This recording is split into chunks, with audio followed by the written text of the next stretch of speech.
Okay. No delaying any longer. It's 10 o'clock at night here, and I, in true me fashion, especially for water temples, I am going to start a dungeon.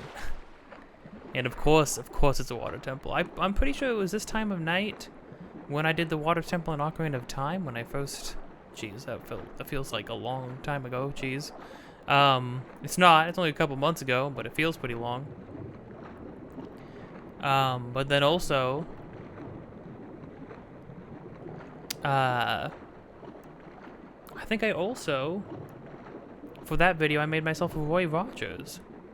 Which is when I first started, I got the stuff to do that. The script says it lasts for an eternity, so we'll see. I wonder what these Zoras have to say about this, though. Oh. Oh, cool, you can just talk to them by locking on. Can you see the bubbles rising from the depths? It's dangerous to swim too close. That current is strong enough to carry away most people. If you say so. Oh, I guess these are like shortcuts to get back up quickly if you needed to.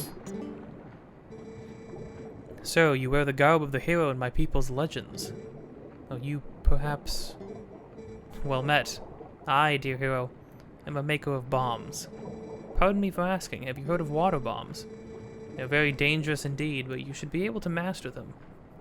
I'm sure you would find them quite useful. We're getting a much warmer reception from the Zoras than the Gorons, that's for sure. How would you like to buy some of my handmade water bombs for 90 rupees, hmm? Let me put these in your bag. If you ever run out of water bombs, please come back for more. How many did that give us? Oh, okay. Oh, okay, so getting the giant bomb bag actually extended out to... everything. It extended out to every bomb bag we have. Because I have over 40 of the normal bombs, and now I have 30 of the water bombs, which is good to get. And I don't mind spending that money because we were almost capped out on money already, again. It's ridiculous the amount of money you get in these games. The place beyond this rock is sacred to my people. It was once called the Zora Temple, but now it has been overrun by monsters. They're everywhere. All we could do is seal them so they do not bring darkness to others. Well, I'll do what I can. Actually, probably need the boots. To be fair.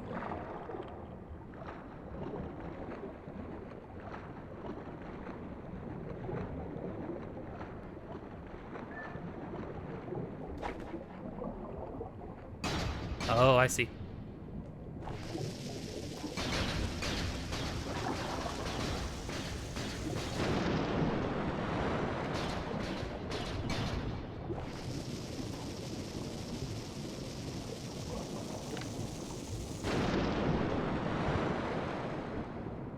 Oh, dang. Oh, I know. Oh, I see. Right, we have the iron boots on. Get a little closer.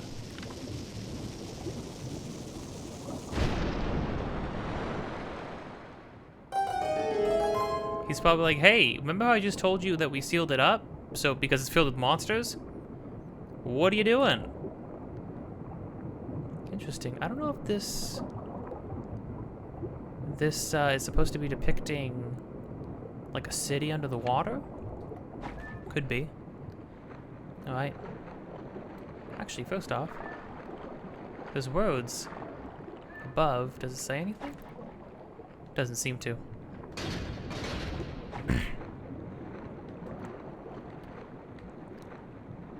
Let's go for it.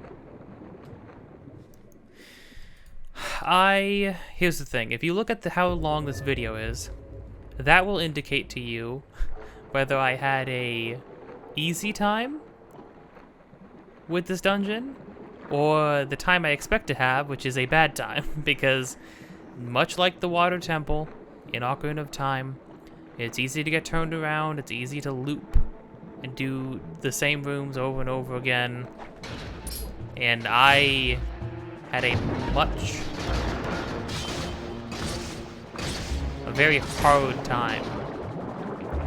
This was always a dungeon I would dread, which is a shame because I think visually, and thematically, like it's a very cool dungeon. I haven't seen these guys in a while.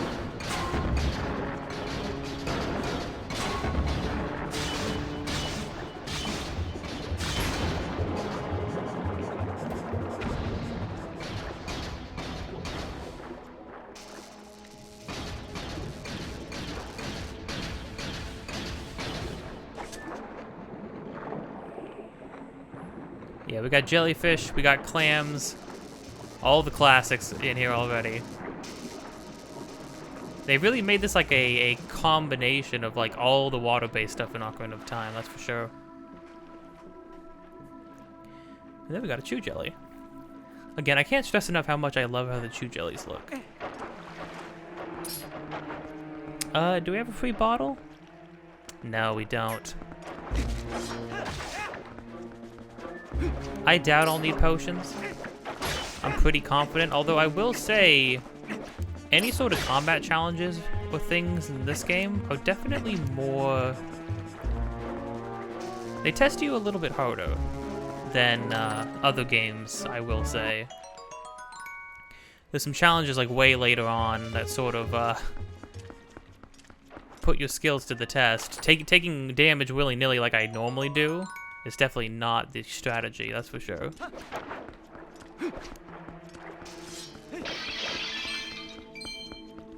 Okay. Another Zora crest. And if you couldn't tell what item we might be getting here, hook shot. Plates on the wall. Although I do like how they try to hide the fact from you by having them disguised as sconces. Oh jeez. Whoa.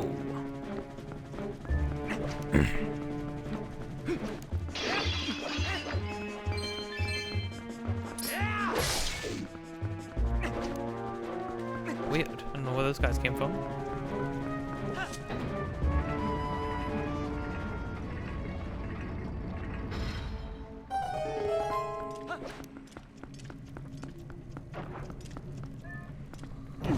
The music's your kind of standard affair, and this dungeon doesn't really help my, it doesn't exactly help what I've been praising this game for, which is the context of each dungeon that you go into. This is just your standard lake bed temple, just like in Ocarina of Time. It's just a general sacred place for the Zora people. At least with the Gorons, you have the context that it is it's a sacred place, but it is still a mine shaft.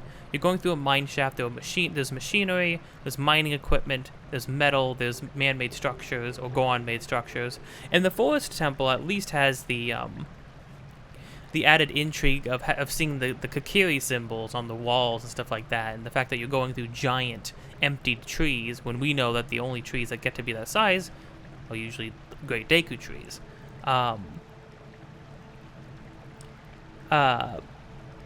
And the fact that it is not only emptied in the coastland now, deep in the woods, but also the fact that we don't see any Kakiri.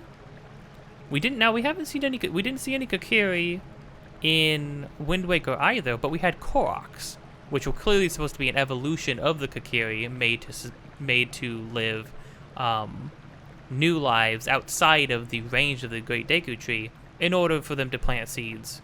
So they had to take on new forms. And not just, be like literal children running around, right? But there's not even Koroks in this world. The implication seems to be that whatever magic was in those woods, was in the woods of the Great Deku Tree and the Kakiri, has been completely drained from that place and has been gone for a very long time, it seems.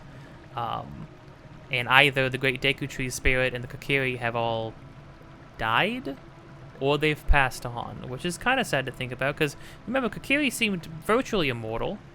That seemed to be the implication, right? So that means that all the Kakiri that we knew, potentially even Saria, they're back in Ocarina of Time. They're all gone now. It would be them who passed on or passed away, which is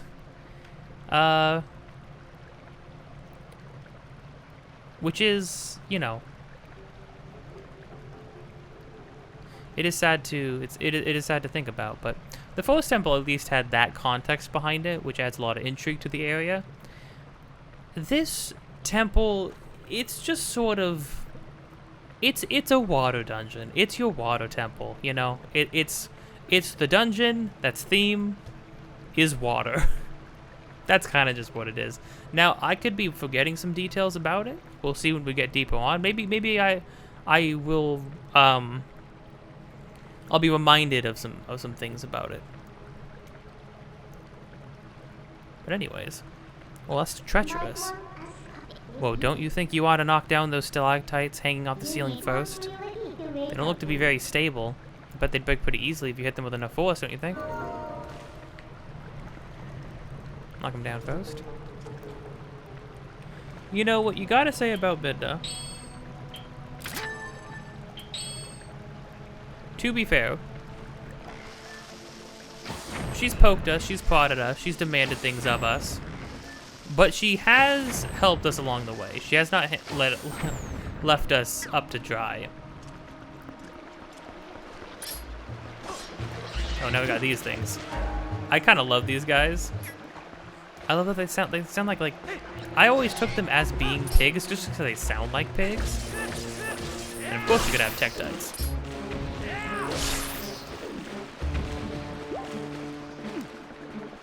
Thing about these guys is though, they got armor plate in the front. Oh, I actually trapped that guy. Okay, well, excuse me, sir. I'm not gonna deal with you if I don't have to.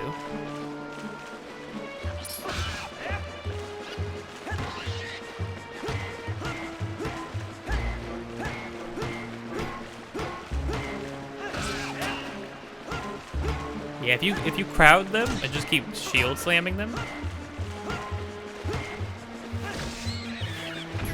Oh, when they're dead though, it's kind of a bummer. And then the shells are stay behind, which I always thought was an interesting little detail. Hold on. In this dungeon, there are going to be 2 stamps to collect and 2 pieces of heart. Oh. Well, that was lucky. But yeah, as we've seen recently, Midna has been demanding things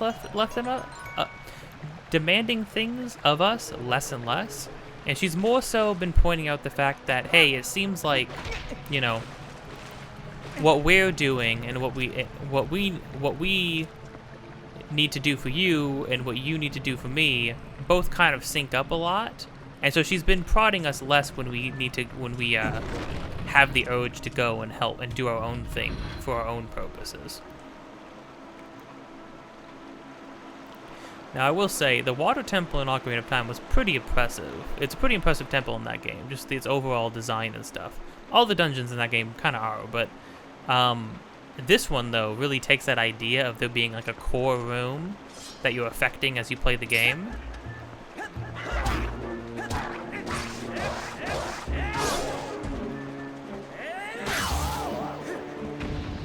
Zelfos also in this game, kind of your standard affair though. Most enemies are kind of just about, you hit them a bunch until they knock down, then you do a finishing move on them. That's kind of your bread and butter in this game. Zelfos do have more moves though if they get going, so you kind of just have to not let them. Yeah, so we have a center room that we will be changing as we progress through the dungeon. But that also means we need to be kind of careful about getting things, because if we change things, then we're going to block ourselves off of certain rooms, and there are heart pieces in this dungeon and collectibles to get. So that's why I said look down at that time bar. And oh,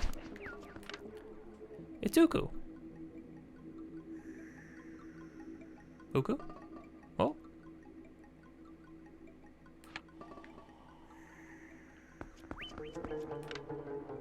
Oh, yep.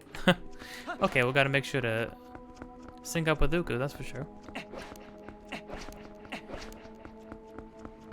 So this dungeon works in basically there's two steps to it. There's a rotating staircase, and there's also eventually flowing water. So there's a lot of stuff that you can mess up.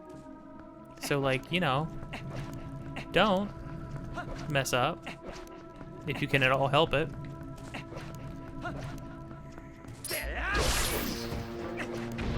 I have not been using guides for dungeons or anything like that unless I am missing a collectible or a chest in them and I don't know how to reroute myself back, or I don't know if I need to reroute myself back, and then I'll use them to sort of like get the idea of what I need to do.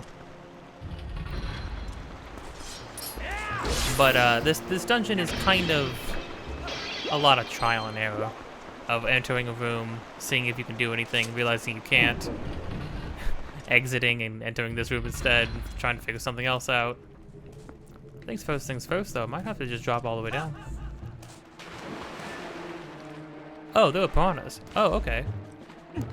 Oh, I forgot the Tektites freaking fly on top of water. Which is super cool looking in this game.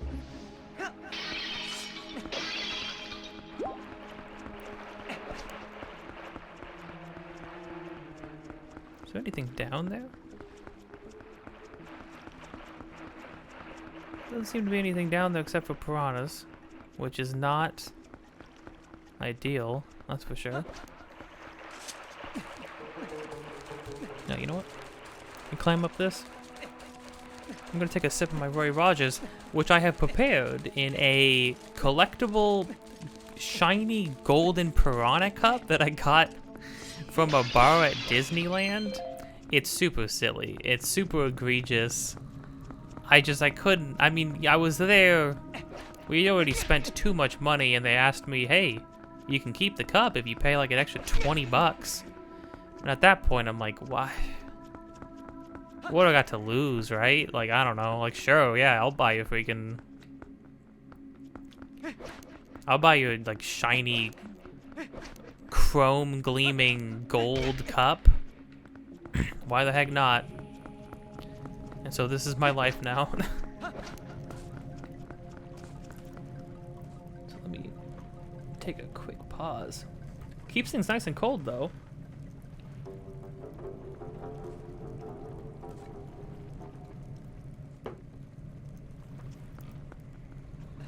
Nice, not bad.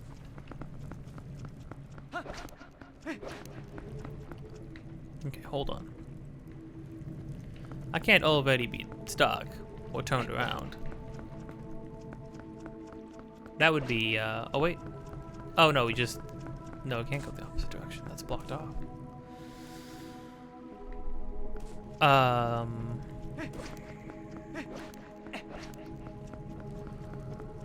Does the timeline say 2 hours? Does it say 1 or 2 hours? You tell me. Oh, well there's plant. But I can't climb the plants yet. Okay, well, so from up here I have no choice but to go down. Let's expend all of our options. I have no choice but to go down. And from here, I have no choice but to go that way to that room. Or drop all the way down. Okay, hold on. I'm jumping in the water. Oi. Oi.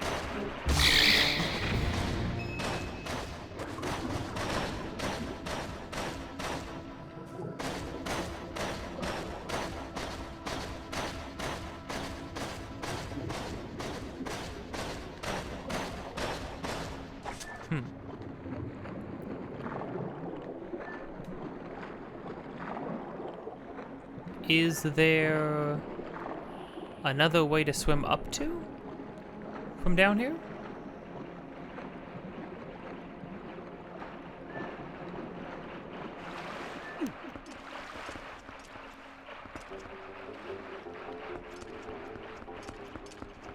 Okay, well that's where I jumped down before, so maybe you just have to climb up on a different thing.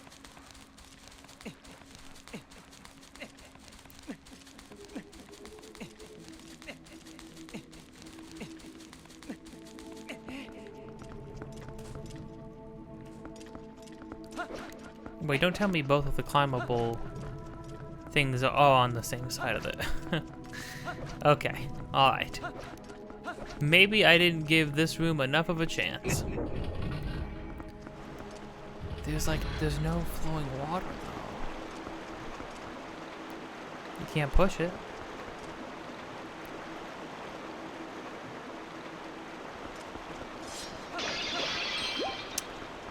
Okay, wow. You know, I know that this dungeon used to give me, like, throw me for a loop, but... Oh my gosh, there it is, okay.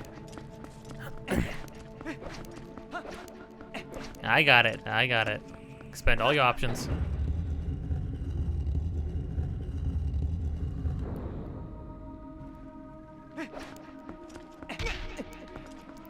You know, forgot, okay, no, that's something I used to do all the time too. You can't roll upstairs, which I guess is a nice detail? An odd detail.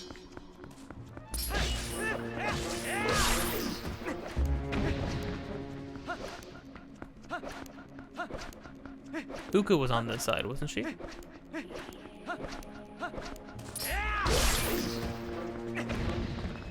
Yeah, there she is. Hey, Uku. Phew, free at last. Gracious, you're that nice fellow who helped me out the other day. Oh, nice to see you again. Well, now that we found each other, again, let's stick together for a bit, hmm? I'll be right with you, so if you want to whoop out, just let me know. Thanks, Uku. You just stay in my... pocket? Where do you go, Uku? Do you become part of my soul? Are you and Midna and Uku Jr. all just hanging out inside of my soul pocket? Just like... just chatting away? Okay, cool. I have found another dead end. I'm really killing it, guys. Criminy. Okay, okay, that's blocked off.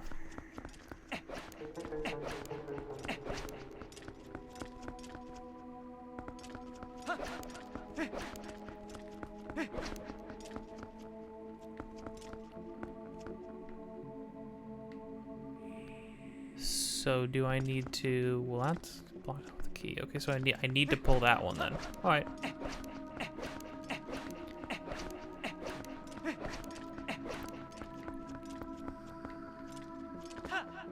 Oh.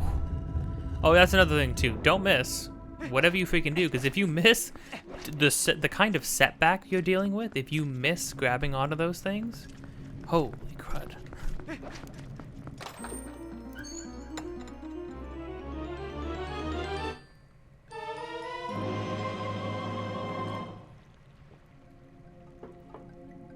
Okay, now I did glance at the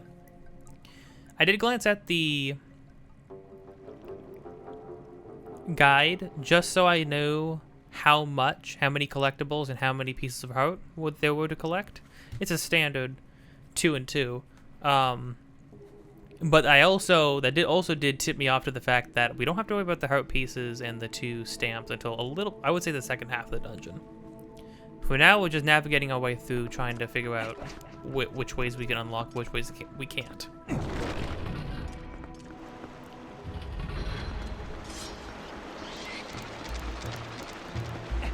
No thanks, man.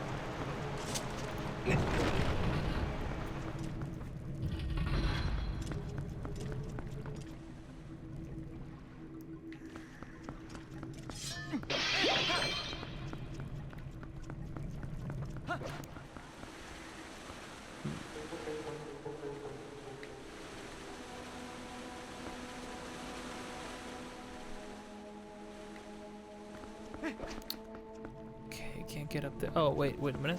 First things first. Yeah, bomb arrows are actually, like, mandatory, I suppose.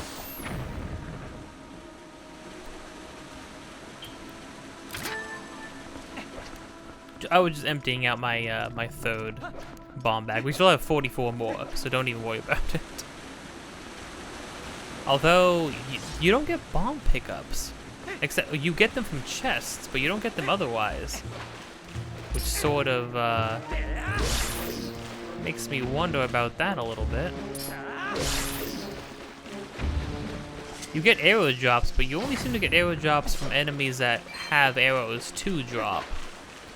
So this game went for a little bit more of a grounded approach. They expect you to be kitted out for sure.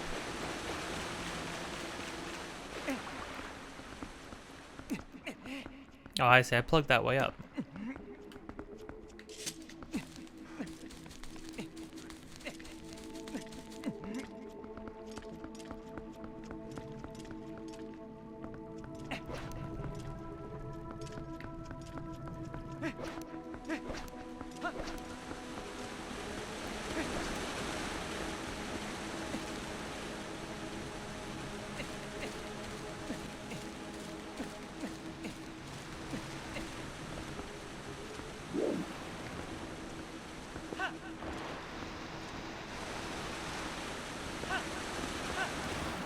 That's fun.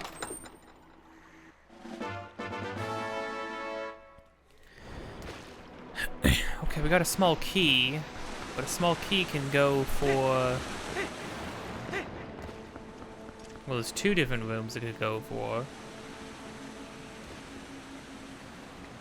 That's another chest over there. Okay, well, it seems pretty clear we gotta leave and come back here later. Now, there was a locked door at the top and a locked door in the center. But we couldn't get to the one in the center, so we must have to go to the one at the top. I will say, I do like how, again, it's another dungeon that is very, like, large in scale. But what I will say about it, which I do appreciate, granted, it's a repeated texture that goes the whole way around. But you can tell that it was, like, carved, that this temple was carved at the bottom of, like, some underwater caverns that underneath Lake Hylia. And so I like the details of, like, having the long, like, stalagmites and stalactites hanging down and poking up out of the floor, and, like, the rough textures on the side. But then you get, like, little glimpses of, well, obviously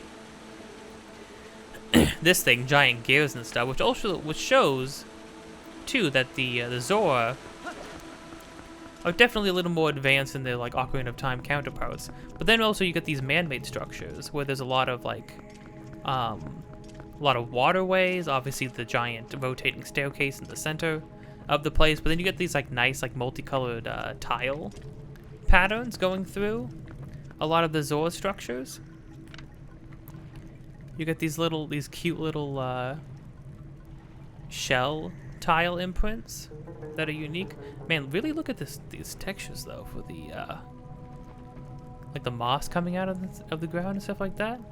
Thank goodness this game got an HD remaster, because it's really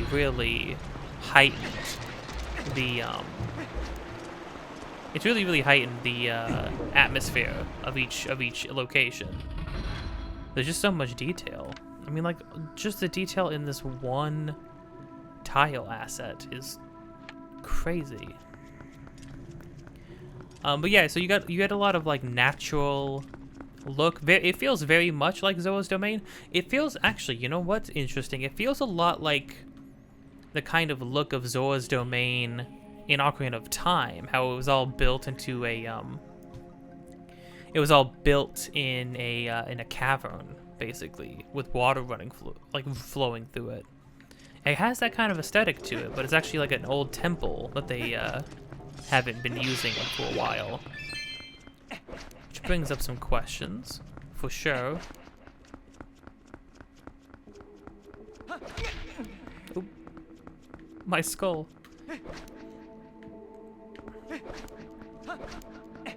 Yeah, there we go. I have no doubt that this would be where we need to go. Presumably to get some water flowing. Because, I mean, every path that we've walked so far has been a waterway of some sort.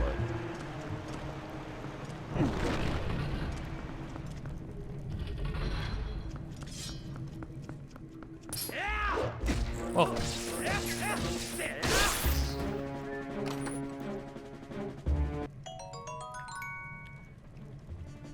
Don't mind if I do. I'm capped out, but I'll take it.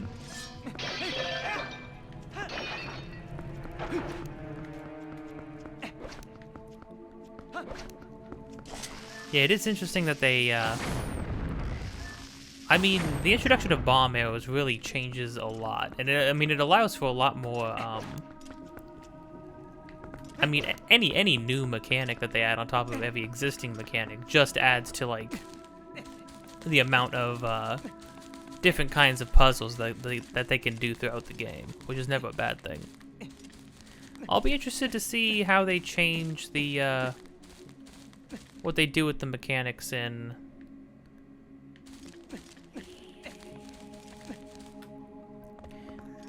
Breath of the Wild, Tears of the Kingdom, actually, specifically.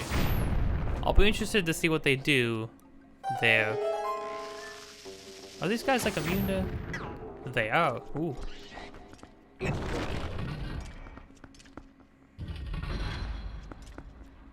Oh, we're actually above...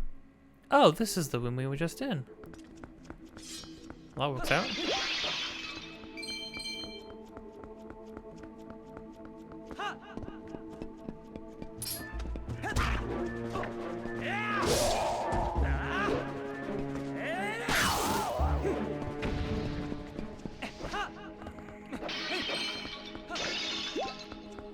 Fighting enemies that have a little bit more of a fighting style to them, so we can do more shield attacks and things like that. Whoa.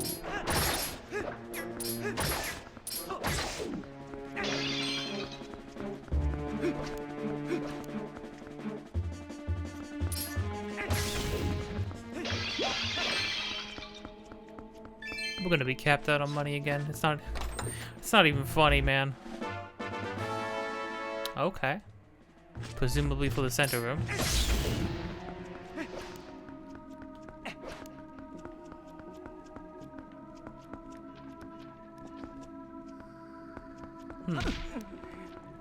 Really? Oh, well, I didn't finish actually going down the path on the other side, huh?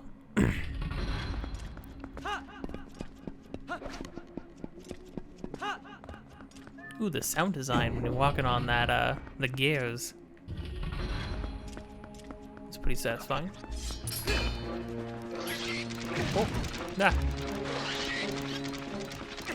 I would say, just kind of not even worth it to fight those guys initially. We'll get to them later. Oh, right, these guys.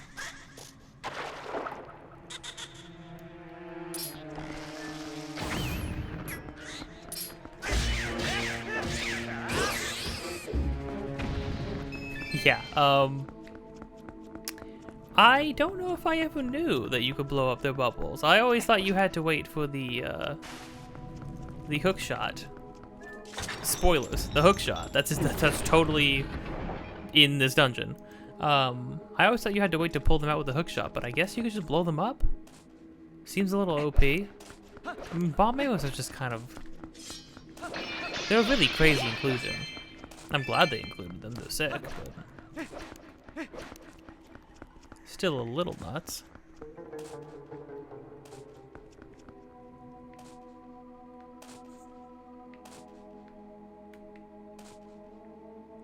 Must be something above us.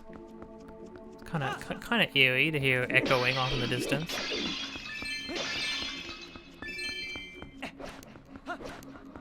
Why do they give us so much money?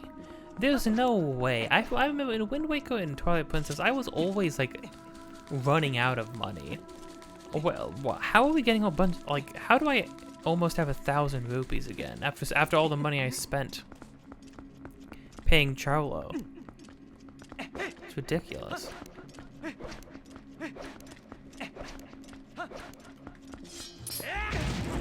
Ah.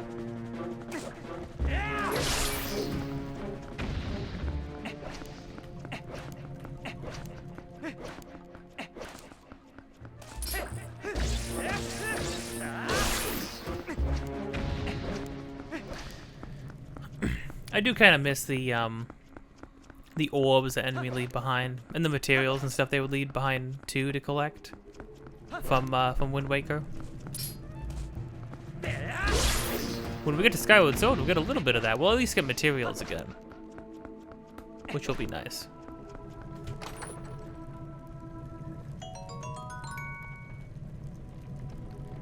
Dude, game, I haven't used any of the bombs yet.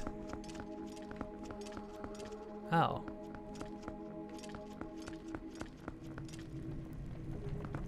Oh.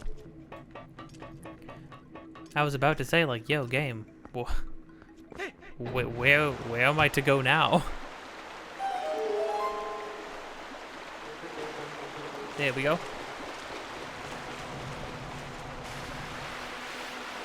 This would make the way back a little faster. Although this is about as easy to control as the canoe was. Jeez. All the water leads to the same place. Okay. Let's just go here. Now it's just about getting all the water. So this is how the this is the sort of like rinse and repeat strategy we go for you're trying to go for in this dungeon is you're trying to get all the water flowing from all directions to the center room. That starts to turn mechanisms and other things like that in rooms that you've been to, like these giant gears and stuff.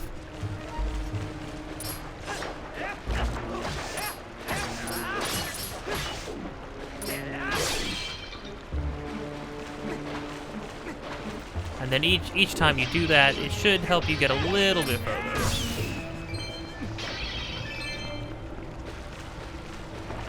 I was about to just drop down in the center room over here, but I remembered that we haven't finished directing the water all the way through yet.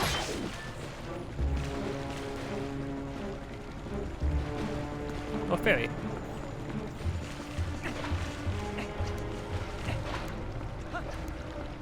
Cool, we need to at least go in the center room.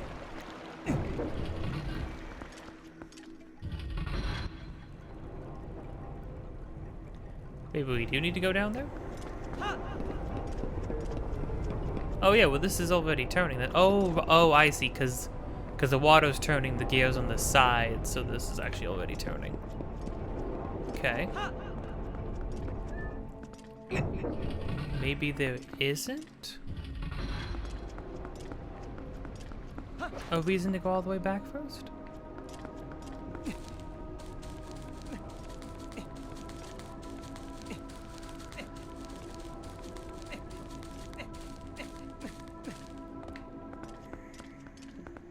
Oh wait, is that what this was for? Oh, this wasn't to redirect water.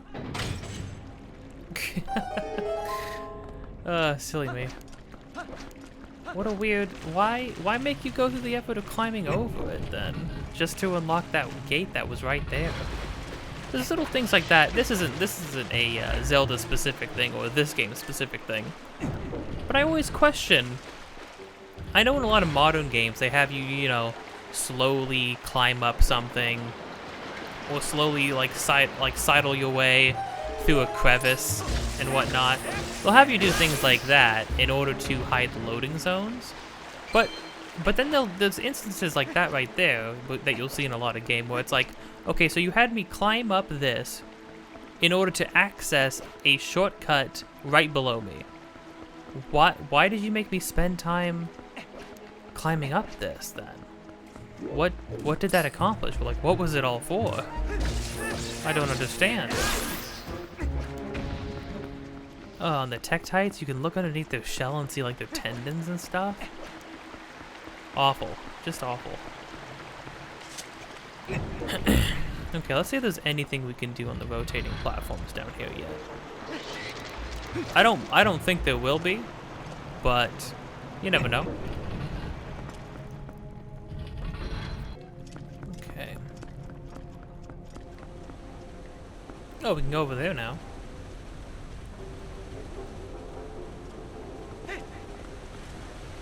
Oh, and over there. Okay. And then nothing to do over there yet. Oh, these both lead to the same room. How odd. Although a lot of these rooms have multiple entrances and exits, which is interesting. Oh.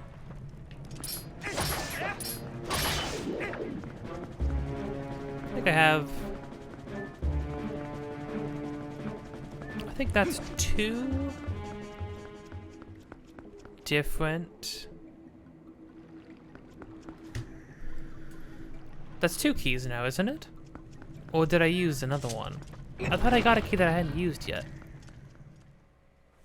Could be wrong.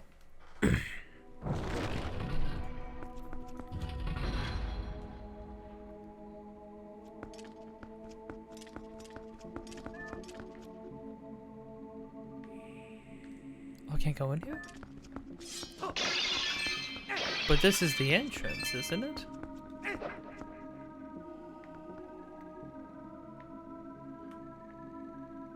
Weird. How odd, okay. Maybe I enter it from a different... That was like the only entrance to it, isn't it? Gosh, this temple's weird. This temple's weird, dude. What can you say? I don't know what it wants from me.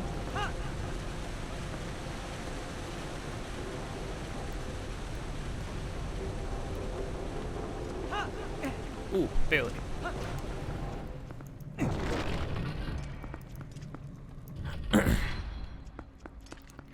Oh, okay.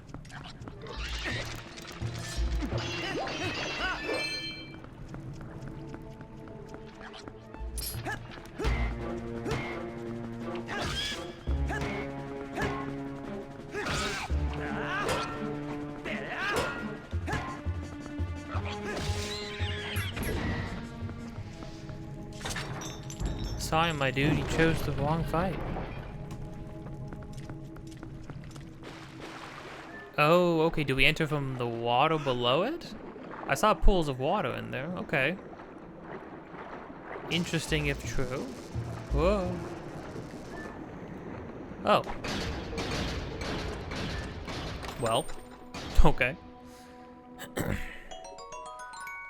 No, not money. No. That was a big chest. Why'd you only give me money?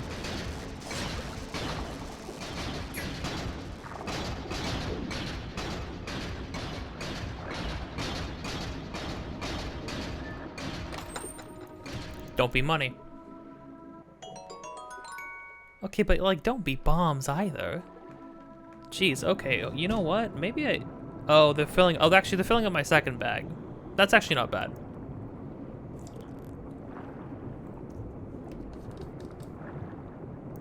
No wonder. No wonder the enemies don't drop bombs in this game. They give you 1 billion.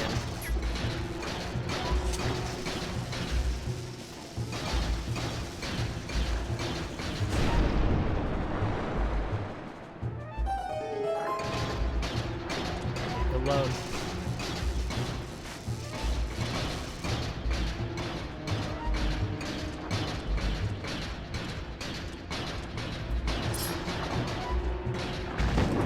Oh.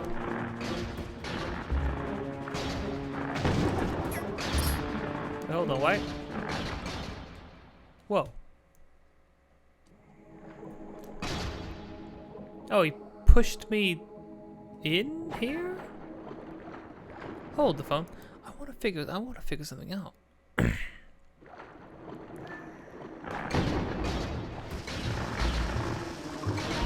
Oh. Oh, he ate a bomb. Oh. No way.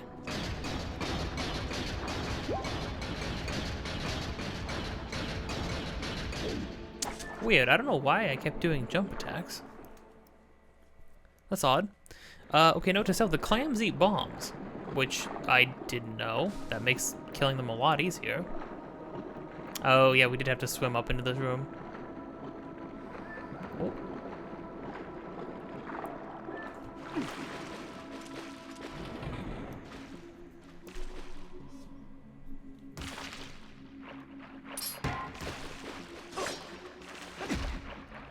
at this guy. Look how angry this guy looks. What an angry little guy. So yeah, if you don't know, this is the classic Don't Look Up.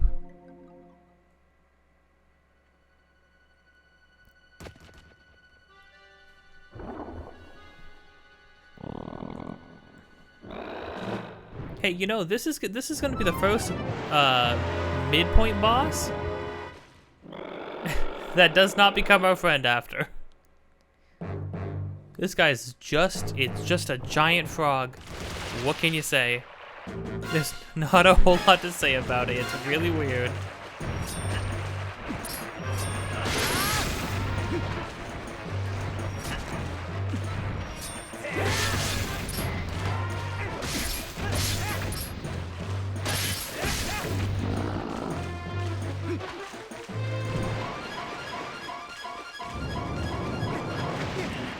Wait, what?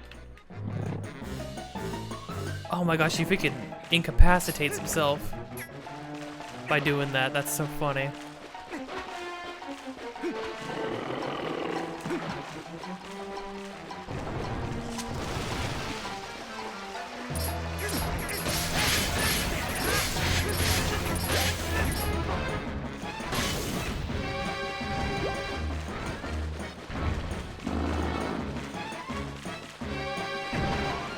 Okay, I don't know how...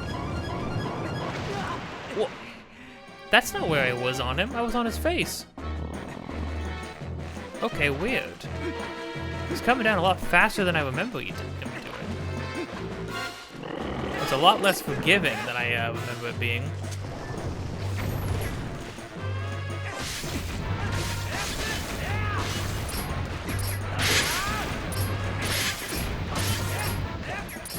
Granted, these guys drop like infinite hearts.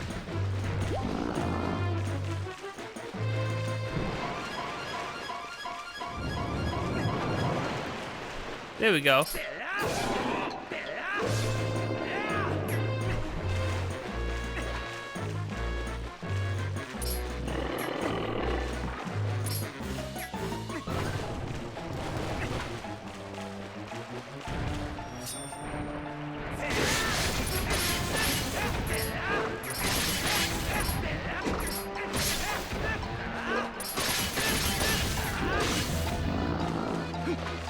Doing the thrust repeatedly and just like switching targets is kind of the way to go. Oh, you just gotta roll when he's like coming down.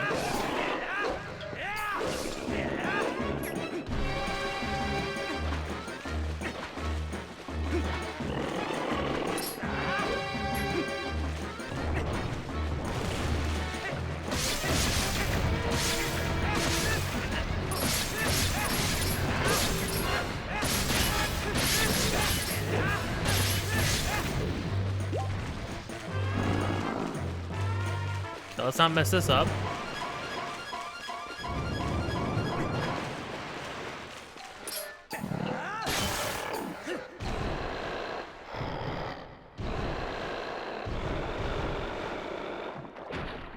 Ugh. There were no friends to be made in this dungeon. There's only pain.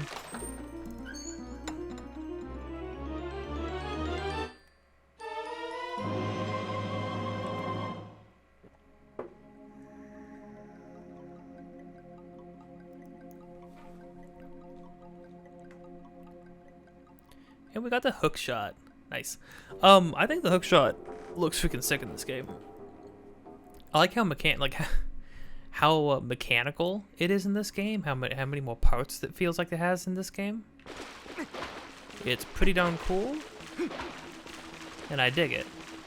Also, I like the detail of the whatever mechanical pieces and staircase was here.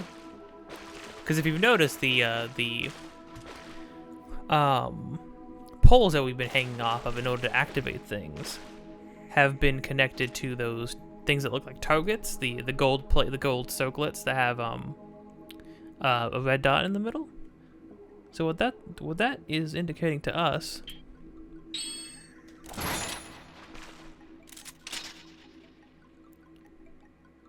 Oh, so this one has a targeting reticule. I guess they figure a little something to help you out. But with the hook shot, we can actually still pull the mechanism down.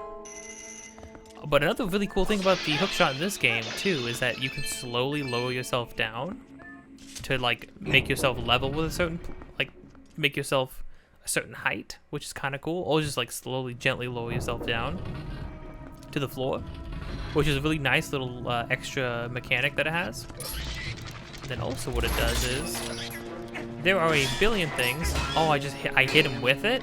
That's hilarious. You can see what these guys look like, which is pretty cool.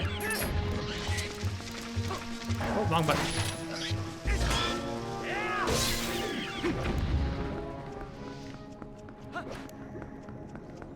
And now with the hook shot, that opens up like just a million things. Just a million things. Now, ideally, we find the compass soon. That'd be step one for me, because oh, actually, you know what? The compass is probably right over there. Now that I think about it. Oh, is this supposed to be filled up with more water, though? Maybe. Yeah, we can't jump over there. Well, silly me for thinking we were gonna go get ourselves a chest. Oh yeah, we clearly need more water flow in here. Okay, so we'll be coming back.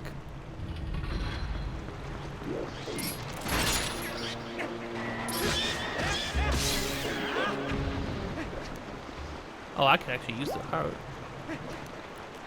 Kinda got my butt whooped by that frog at the beginning there. I don't know what that was all about. It happens to the best of us. Yeah, I'm not the best of us, so, you know, it happens. Okay, questions now. What to do? Can't get there yet. Also don't have a key. I can hookshot onto these vines and walk across now. Which would feel like the first thing you're supposed to do. So I guess why not do it?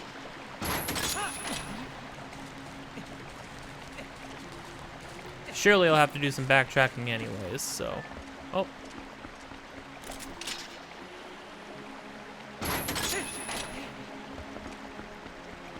Excuse you?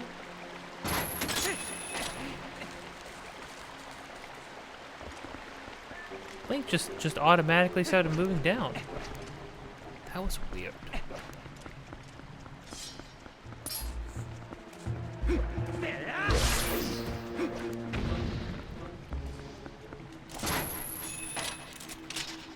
First things first, we can do this now, which will actually get water moving, not down here.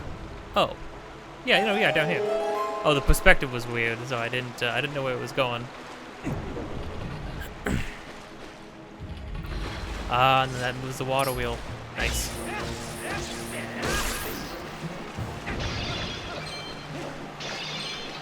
It makes sense. It all makes sense. You just gotta activate all your brain cells, which I don't have many of, to be fair. I'm just trying to figure this out.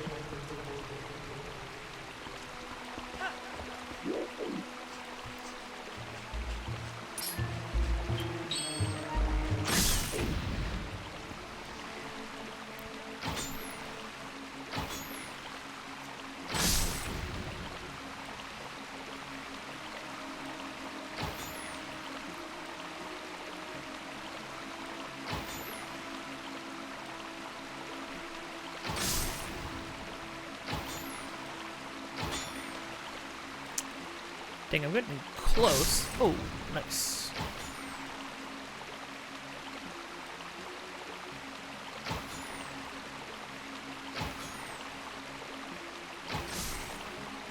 I could hear Talo. Oh, pardon me.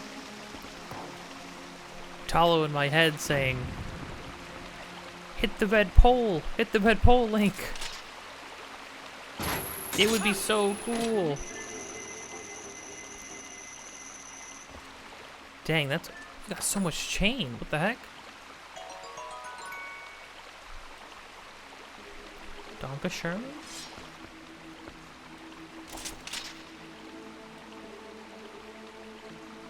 I can't hit it when it's occupied. Fair enough. We can hit that though. You want to aim high, because if you aim too low, then you'll just fall right off. Believe me, I have done that many, many times.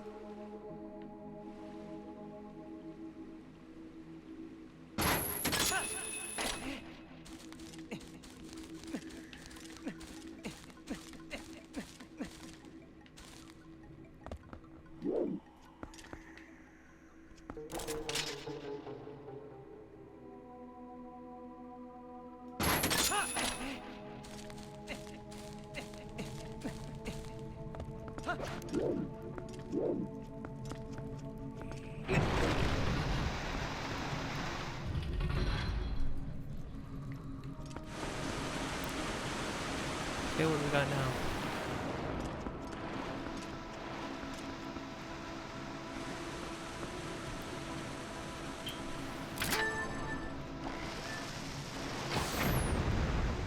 You know what? I'm gonna make it...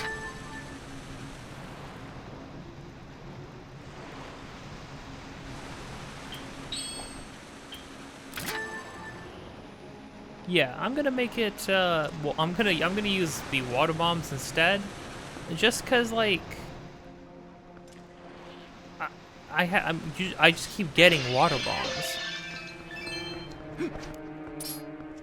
That it's like, why use my other resource, which is finite?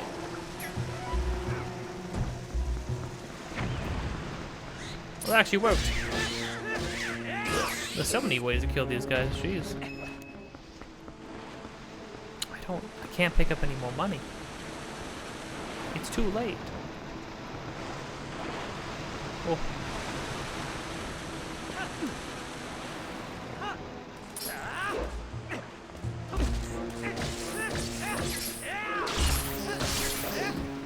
Oh, the last stab, one shot, one. Okay, so that the last hit of the combo seems to do bonus damage. That's kind of sick. Okay. I'll take it.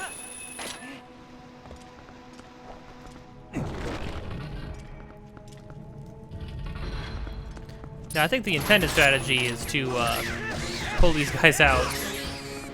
Get them that way.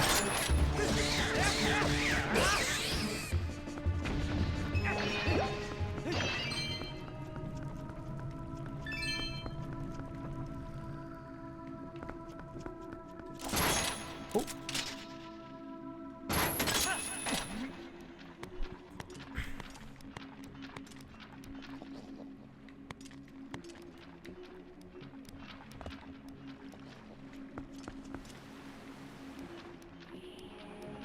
I think there's a Lizalfos up there. I can hear some clanging armor.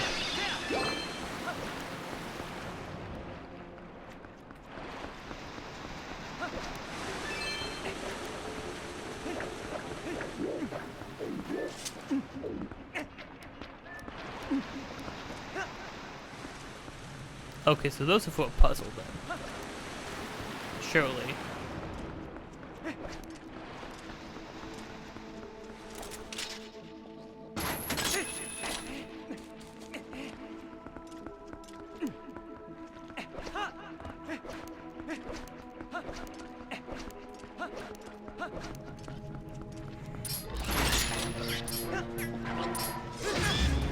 Ow. Freaking one frame charged me. That's kind of brutal.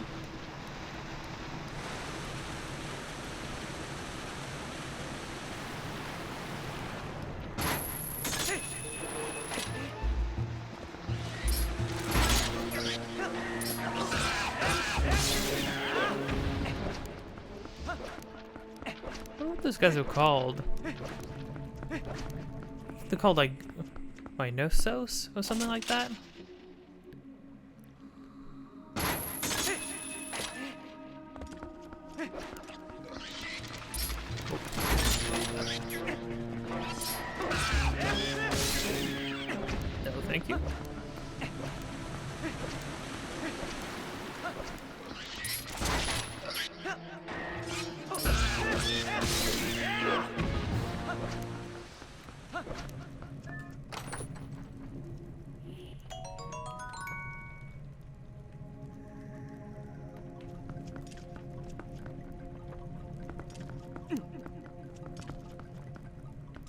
Okay, first things first. Oh man, I'm already thinking of all the chests we're gonna have to go back and get. Now that we have the hook shot. Would love the compass though. The compass would be a big help right now. Now, you don't have to worry about... there's not a long shot upgrade, I don't believe. Oh, hallelujah. Okay, now let's actually take a look at the map. Oh.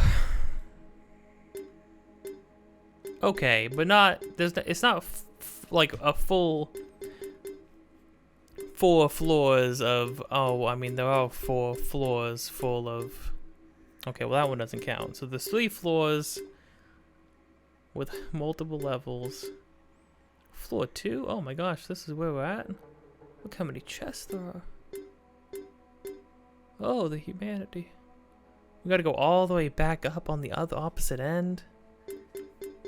Jeepers. Criminy.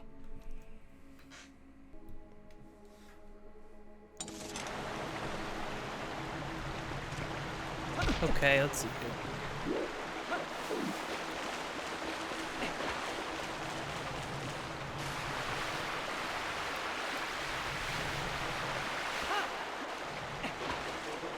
Oh, right, the thing was broken. Oh, good. Oop. Oh, those freaking piranhas.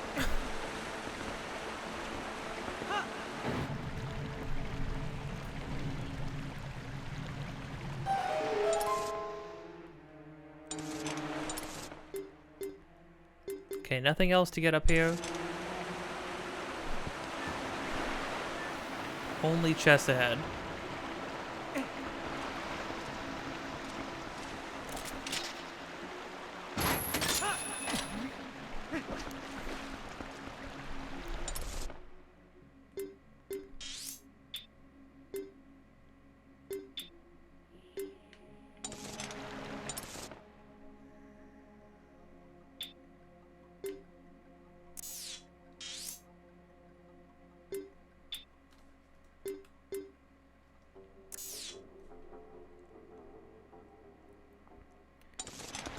I need to get, there's at least one chest this way.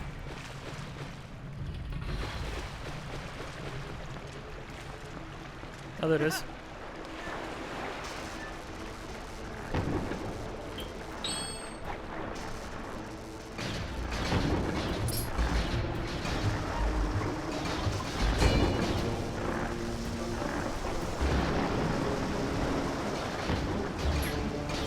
Oh, he actually fly.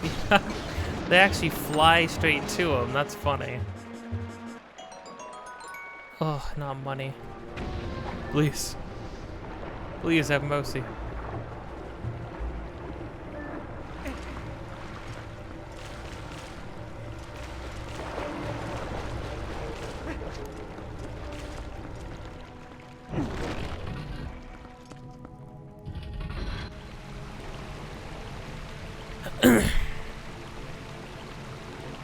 No doubt there's probably a chest down there too, but... Oh, these guys got freaking skull masks. What? Oh, that's a tiny chest. Well, better clear the map. It's better to clear the map out anyways.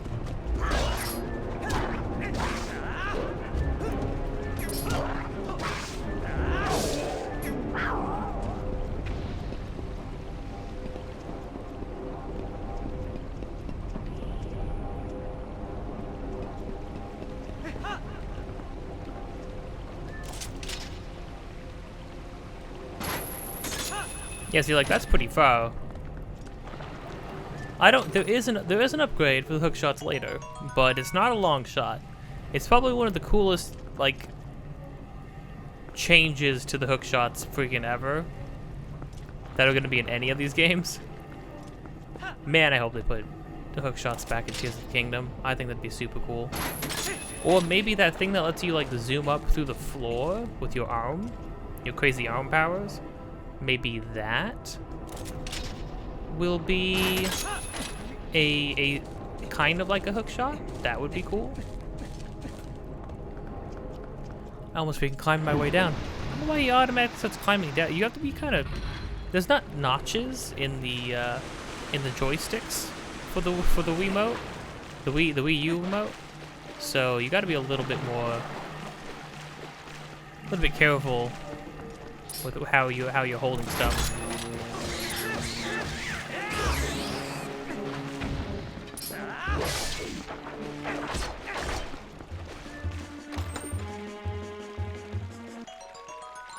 Oh, just bombs. You're killing me, game. You're killing me slowly.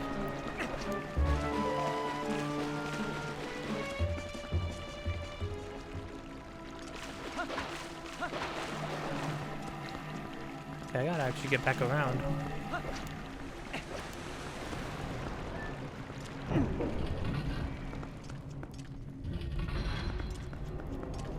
Let's see here.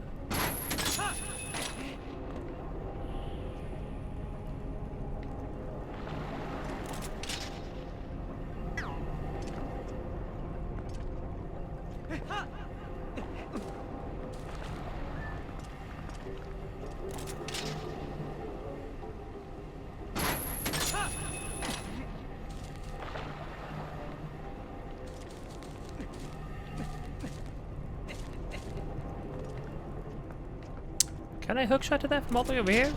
I doubt it. Oh my gosh. Whoa. Okay, this is way longer than I thought it was.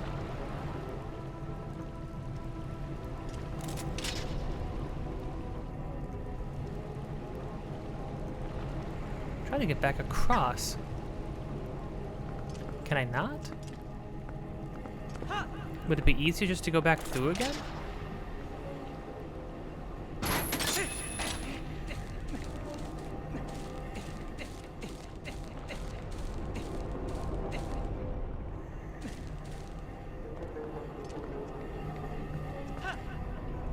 Whoa! Oh, that's a bottomless pit. Oh man, I'm just used to there being water everywhere.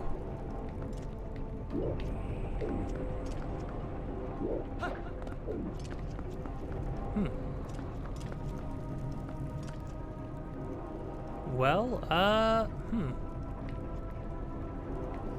I guess I gotta go back around.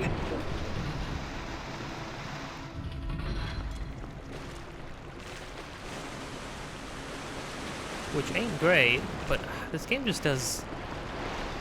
It sets things up in a very strange way.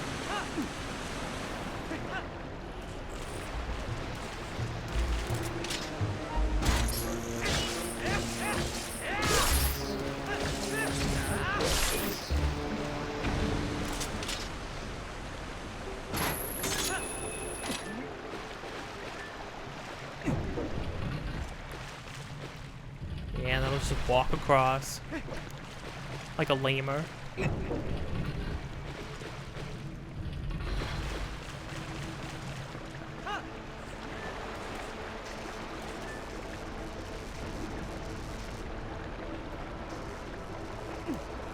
The jellyfish, I'm pretty sure their weakness is the hookshot as well.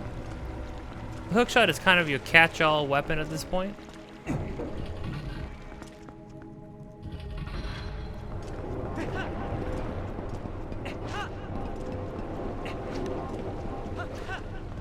There we go. Now, I didn't want to try to drop down onto a platform and be at the bottom. I'll deal with that later. I want to try to get all the chests along the way that we can. Which should be all of them.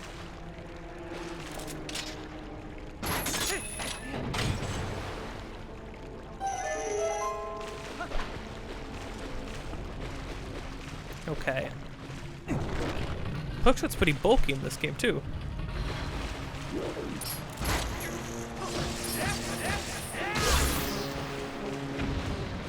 Doesn't do damage, though, like in Wind Waker, because Wind Waker's was like a actual hook.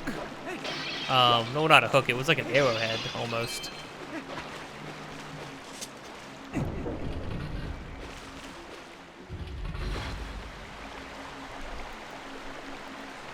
Now we got more water in this place. Oh, now we can access the center. We don't want to access the center yet, though. Because there are plenty of things to go and collect and pick up, so let's go straight to the other side.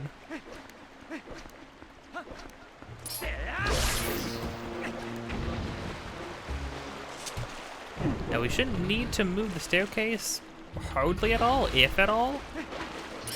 Let's see.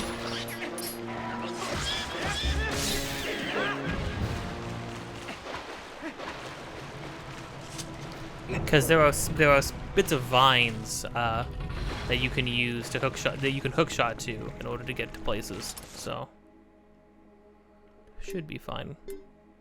Do I gotta go all the way back up?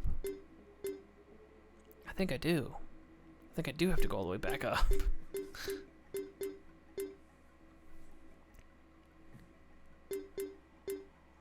And then at some point I need to go back down. Yeah, there's places, there's rooms I haven't even been to yet. Okay, well, first things first. Oh no.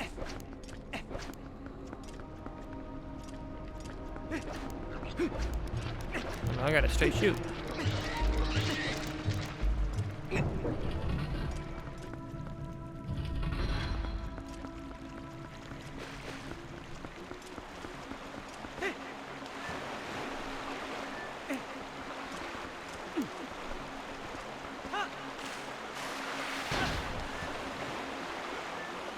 Hold on.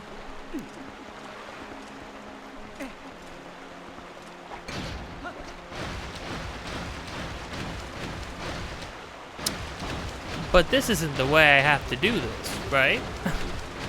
I can climb up here? Okay. Alright. I was about to say. Okay, unless I fall off. Okay. Let's see, am I making this harder for myself? No, this is just what I gotta do. Okay, well there's no way so I need to,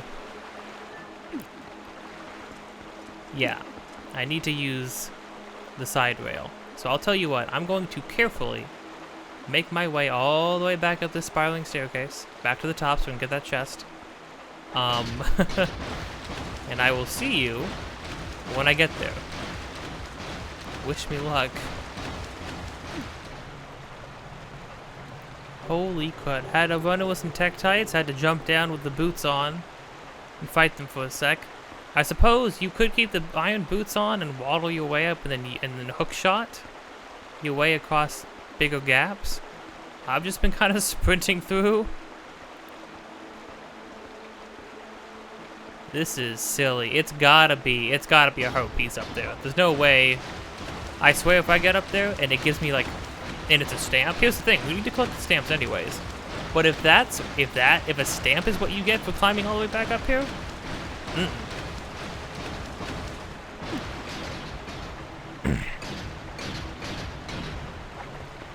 we'd be fighting.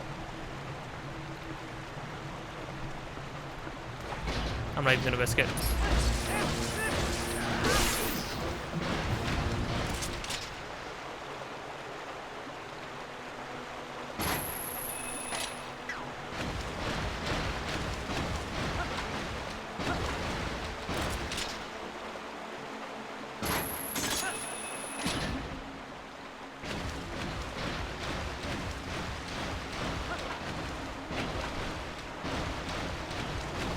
Oh, holy crud. Aye, aye.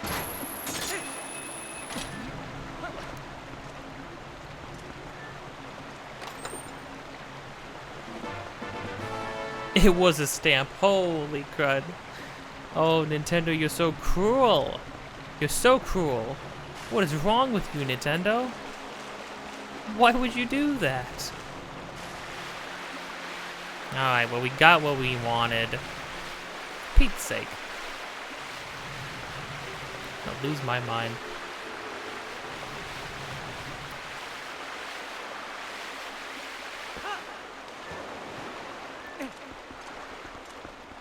Alright, well... It's always painful how much quicker it is to get back down than it is to get up. Alright.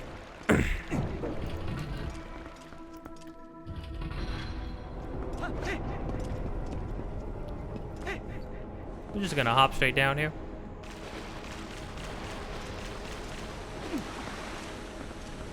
Wait, this place still isn't filled with water? You don't say. Well, hold on.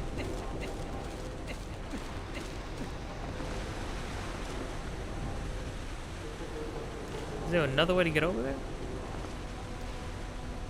No, clearly we need to cross this bridge. Huh. Crazy.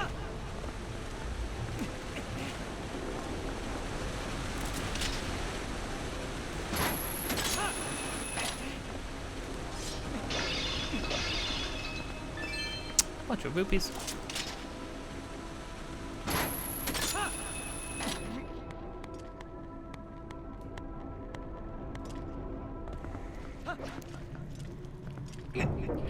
Oh, okay. So we need to redirect the water through here. That's doable. Whatever's facing us, right? Oh, easy, easy. Okay.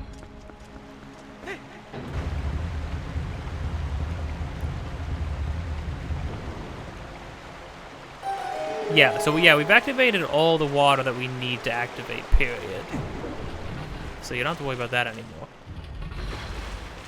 So anything you need to do in any of the rooms, between having the hook shot and having all the water activated, you should be able to do it. It's just about figuring out how, which is usually where I get stumped, personally.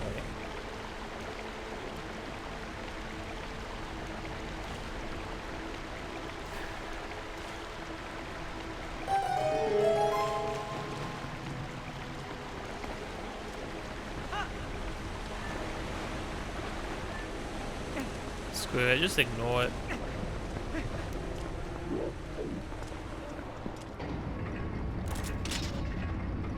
You know the drill.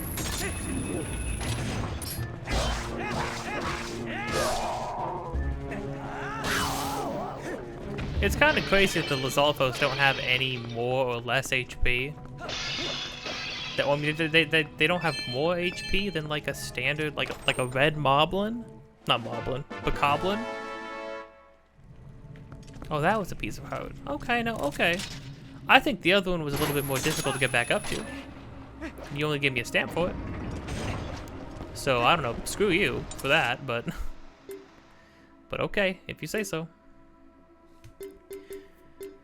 Okay, so what do we got? What do we got?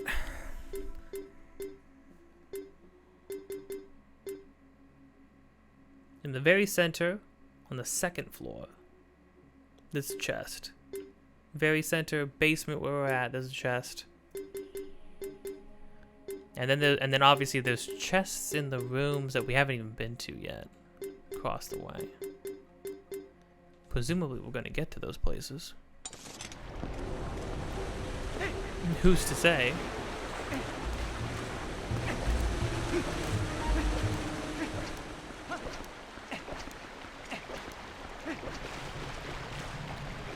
The question though is, you know, which one of these chests that we're spotting, which ones hold what though, right? Don't really know.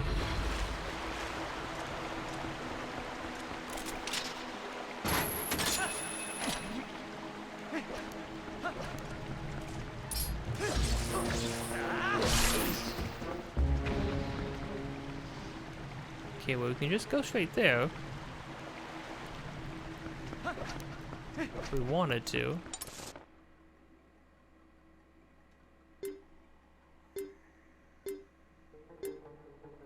Presumably the center bit is what leads us down to the basement, right? That would make sense. Which means that the stuff over there is for the boss key. Which I think is usually where I get tripped up. I think I always go to the center bit and I'm like, oh yeah, now I can just, you know, leave, right? And the game reminds me, no, you need a boss key. Don't you know?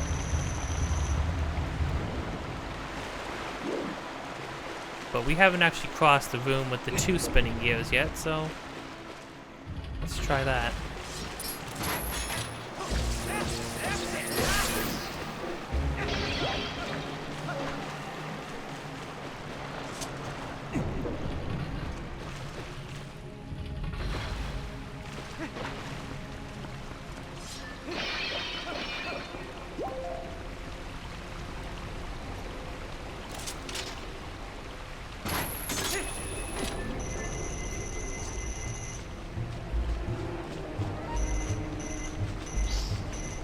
Nope, go away.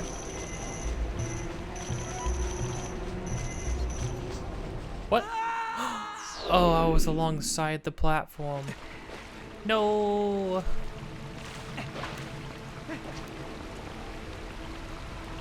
It's freaking bats.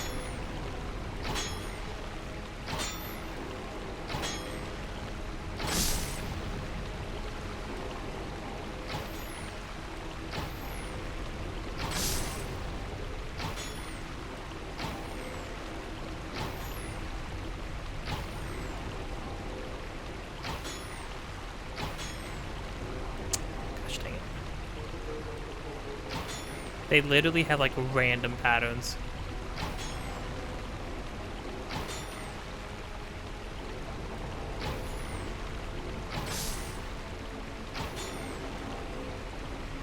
I will use every arrow at my disposal if I need to.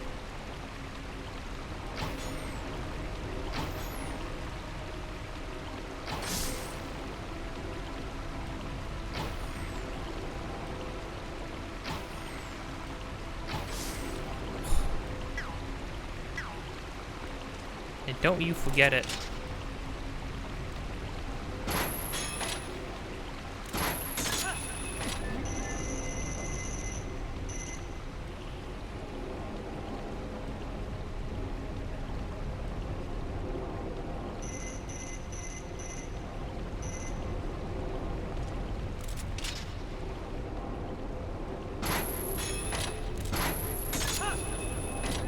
Ooh. Cut that pretty close.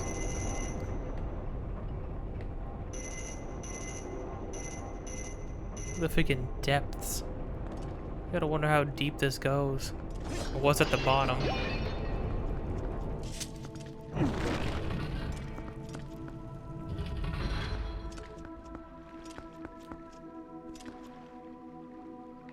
Oh, I like this room. I like how low the ceiling is.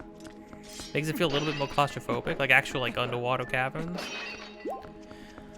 Man, people who go exploring in caverns. I mean, not even underwater ones, just any caverns in general, right?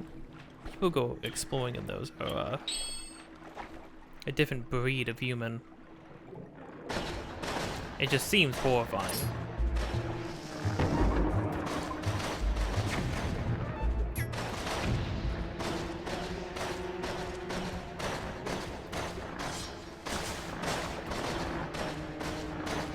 Does not appear to be anything to explore down here. The chest is at the end. Oh, well, there was a chest in this room. Actually, now that I think about it.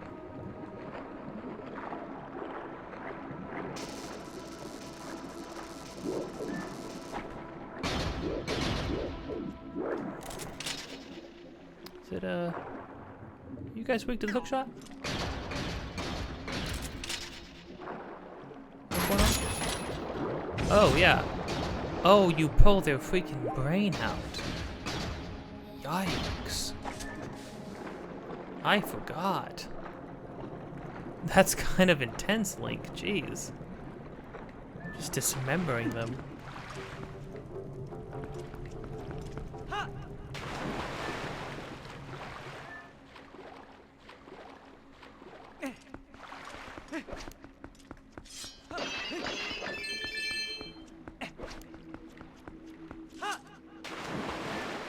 Oh, here we go.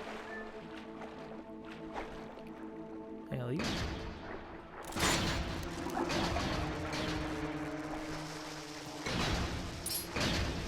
Oh, in case you didn't have any bombs. Oh, right. No, this reveal. I totally forgot about this. At first you think that Barnes is wrapping bombs in fish as a protective coating, but then you realize no, the bomb fish are just dead bomb fish. There are fish who are bombs,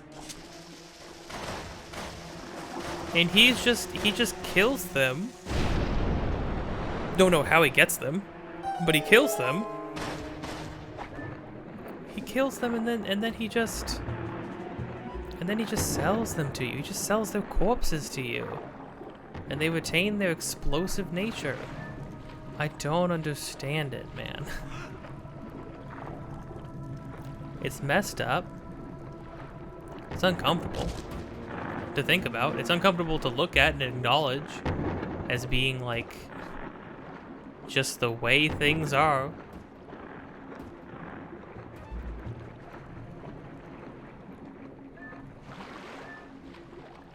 Oh, here it is. Just a tiny one. Yeah, give me some 5 rupees. It's bombs.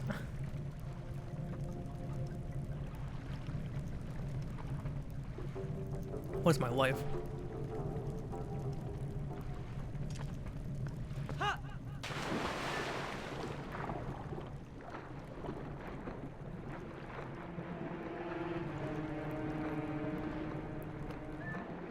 Wait, oh no, we want to go down there. There we go.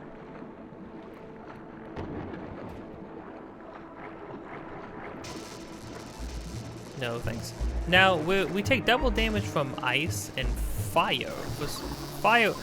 Taking double damage from fire doesn't make sense to me because this is a water tunic. If we took double damage from electricity, then I feel like that would make sense. But I don't know.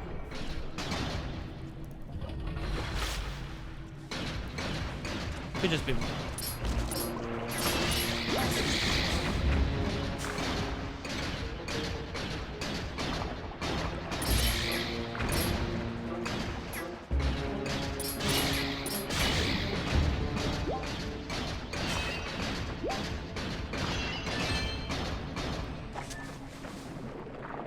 I found out that a copy of Fire Emblem Radiant, what is it, Radiant Dawn?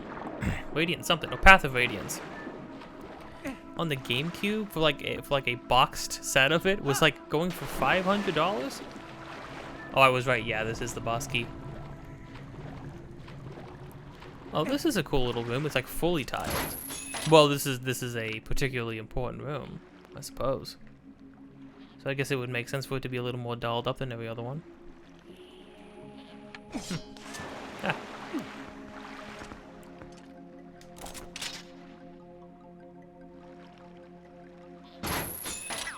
Oh, I know. And then we look up.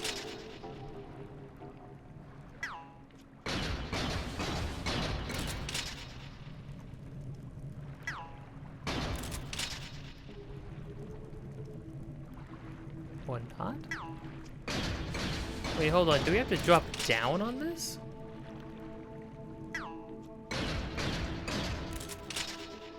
But then what was... Did we reverse engineer this room? Is that what happened?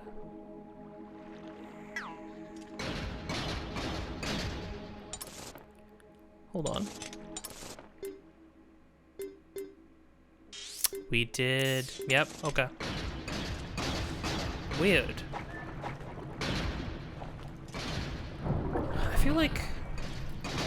I feel like it's natural to assume that the idea is you need to like explore all of the underwater sections first, especially when you have like these tunnels and stuff to go through. But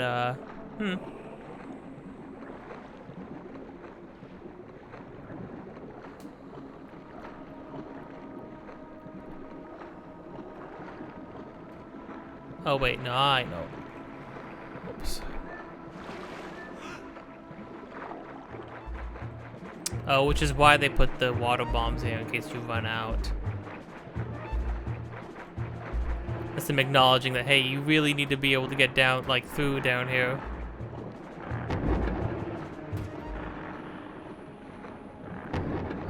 Yeah, the price of collectors, well, The price of old games is kind of astounding to me. I don't understand if, like...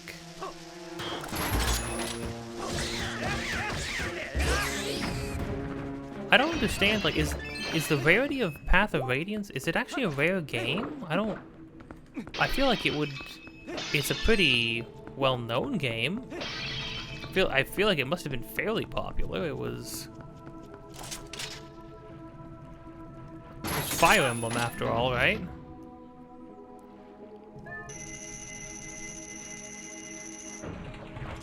There we go.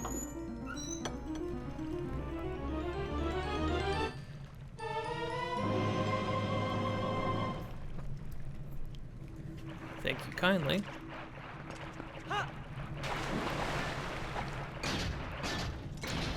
But then again, you know, I was watching just today too. Oddly enough, I was watching Red Letter Media just released a video where they finally watched Nuki. They didn't really do it for the best of the worst. They did it for a video where they were talking about the values of VHSs, particularly like the grading system attached to them. And they did some tests with some of the ones they had. They like graded a completely they had a VHS for a movie that's completely made up. And then they shrink wrapped it themselves just to see if it was all BS, and if you were basically just paying to have whatever you have in your possession to be graded well. But no, it actually didn't take, and the fake VHS didn't pass through. They actually sent it back to them ungraded. So it's not all BS. However, you know, they did point out that, like, well, what are the grading standards going by when the things that are being graded are like old, dusty. No, I was way too late on that. But when the things that you're grading are like just like essentially, because ideally you're sending something in that is still wrapped, like an original wrapping, right?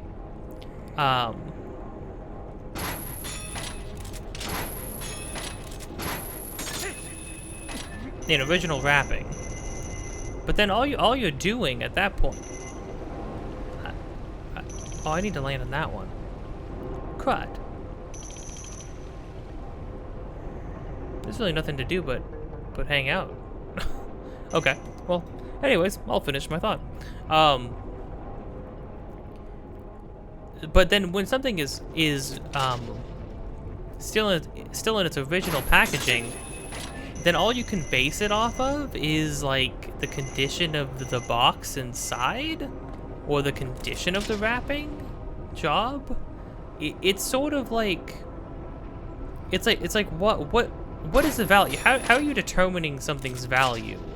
Just because it's still sealed, it hasn't been opened before? And then the question that they posed was, why is that valuable? It's like VHSs were cheap and mass-produced. Yeah, they're cheap, they're mass-produced, they are pretty much a dime a dozen, you know, for any big-name release, for any well-known thing that you would like want to have on VHS, that people would probably want to collect. You know, there was any number of them, right? Different kinds of releases. You have original releases, you have special edition releases, you have re-releases, sure.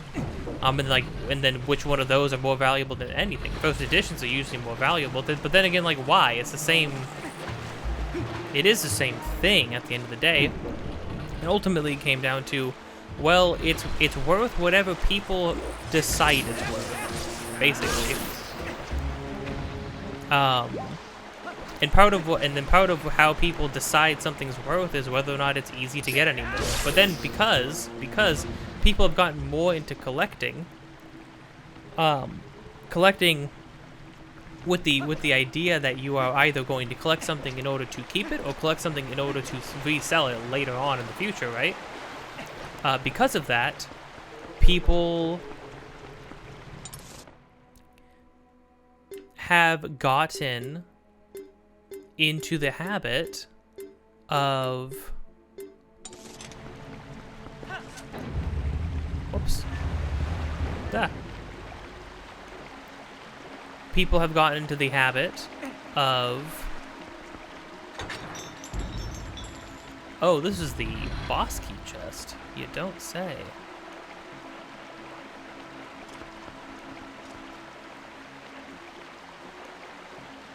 Hold on, that's just a straight down drop, right?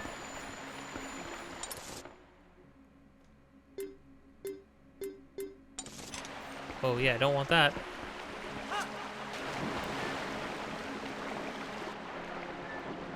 Oh, okay. That makes way more sense. That means, how do I get the one that's up top? Okay, that's the other stamp, which means the last thing to get is a heart piece. It's high up. Okay. Time to figure this out. But yeah, as more people have gone into collecting, this happens with games too, specifically, right? So like the recent Path of Radiance, still in its original boxing, is so expensive, is because more people are going out and buying games with the intention of collecting them. So one, people are willing to pay more for them, but then also there are less available, and the less there are available to people, obviously the more expensive it gets. So when everybody's out to get, I mean, I'm sure there are cases where I'm sure you could have gotten a originally sealed old SNES game, like, I don't know, something like Link to the Past, maybe. You could probably, there was a point in time where you could have gotten that at some sort of like flea market, a freaking antique store, a Goodwill, probably a game that in really good condition, and you could probably get it dirt cheap. You probably still could, but the moment somebody gets their hands on it, the next time you see that thing on the market, it's gonna be like $1,000. I know I saw somebody selling an original copy of Klonoa for the PS1 for $999. My uncle found the same thing at the store he was looking at for like $500, which is half the price that it was on eBay, but still horrifying, absolutely horrifying to think about, you know. Still way too much money for a single game. And me, I'm in the boat where, and this is, I don't know, this might be like a cardinal sin to some people, right? But the thing is, the way I treat games that I buy, even rare games, that I paid a lot of money for, one of the first things I do when I get it is I open it. And that would probably drive some people crazy. That's the first thing I do. Because if I buy something, I intend to play it at some point. And I intend to play that copy. I don't intend to play it emulated. I don't intend to get a port of it. No, if I get the original copy of something, I'm going to play it using the original copy. And then someday that original copy will stop working. And that'll be that. Because everything's fleeting. And that'll bum me out. That'll make me sad. But, oh, hold on. Piece of heart. You collected 5 pieces. Formed a new heart container. Huh. Filled your life energy. I didn't know we were that close to a new heart. We're gonna get 2 hearts here. That ain't half bad. Gotta check for any more chests. And we're good. So I was right about the center bit. Oh, no, Link went for a dive. That's so funny. Link, you madman. I know you know that. I know there's water down there, but look before you leap, my dude.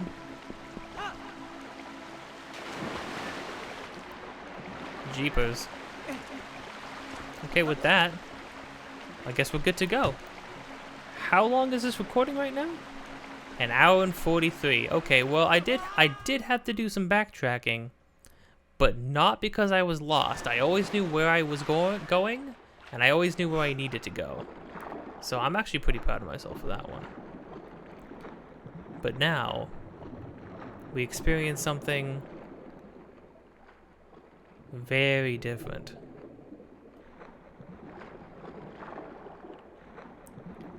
We don't often have to fight underwater, but the build up to this one is great. Some real Super Mario Sunshine cleaning the eel vibes for sure.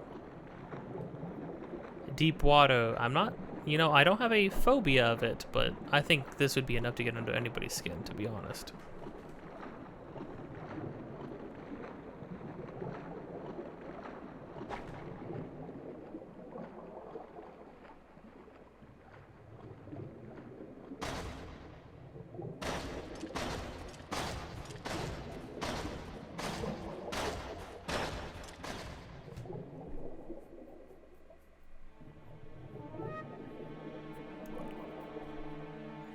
Same coast eye that we've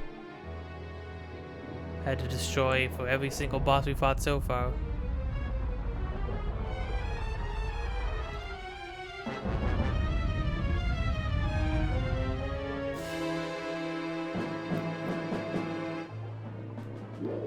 Let's try this if we can see an enemy. Oh, I rolled at the right time. Oh, whoops. Oh, no. Oh, the crunching, that's awful. I do love the, like, the red patterns and stuff on him. Yeah, Minna. Minna, not now, you know what I mean?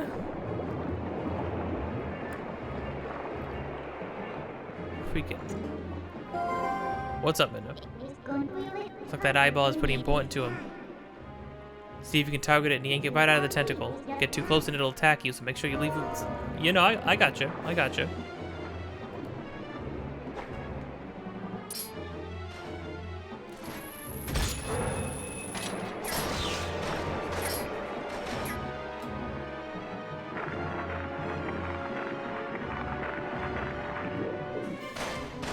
Of course this thing spawns these guys. Because why not?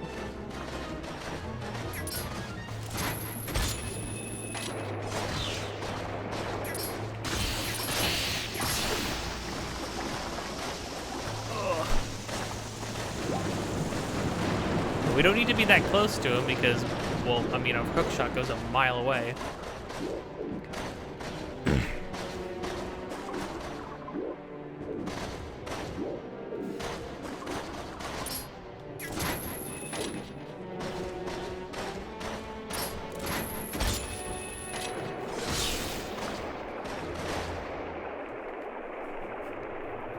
And then they do something that I don't think anybody ever saw coming.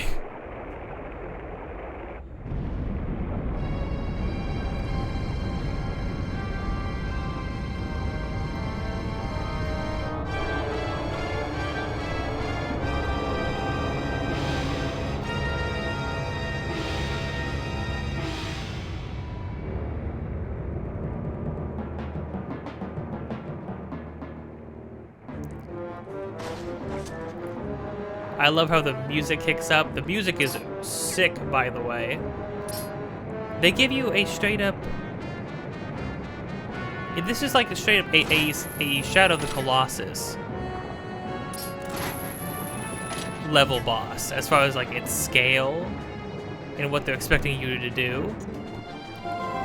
What do you got for us, Minna? You see its back? It's got an eyeball there too. Just like you did it last time. Target its eye, get close, attack with your sword. Gotcha.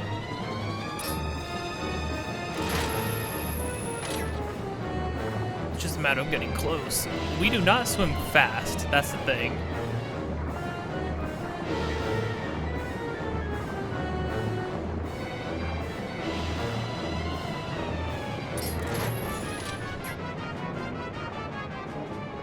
Well, right now we're swimming alongside him, which is not helpful.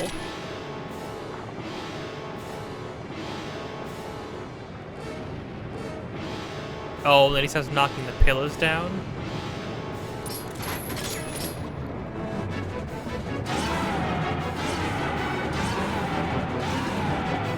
I love that Link doesn't even slash it. Link just, like, turns his sword around in his hand and starts stabbing at it.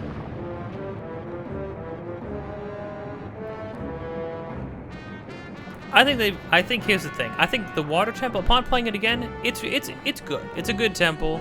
It's got a good mechanic to it.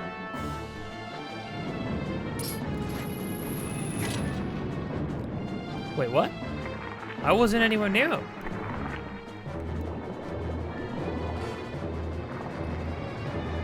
It gets a little repetitive. You gotta, do some backtracking in order to get everything in it, right?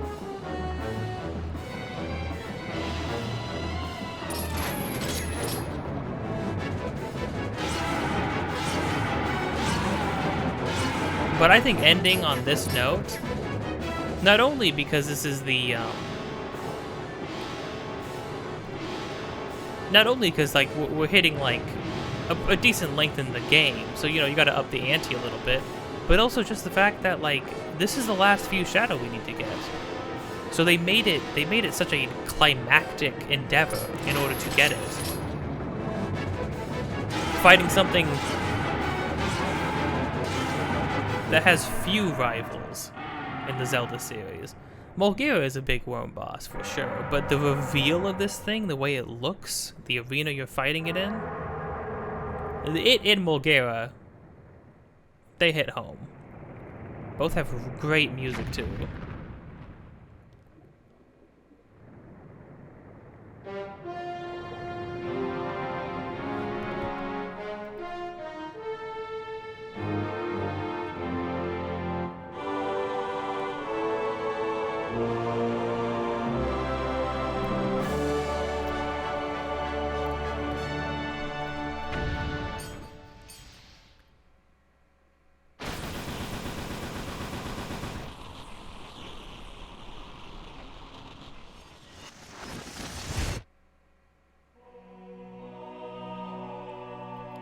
Now that's a familiar looking piece.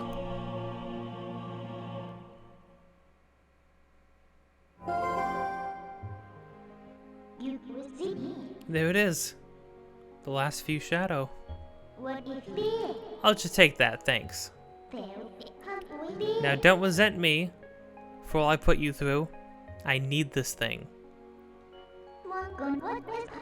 Besides, we have to do something about Zant, the one who thinks he's the king of shadows.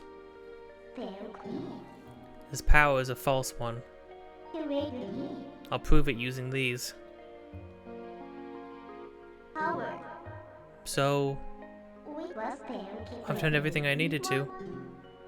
I'm sorry for dragging you all over the place with me.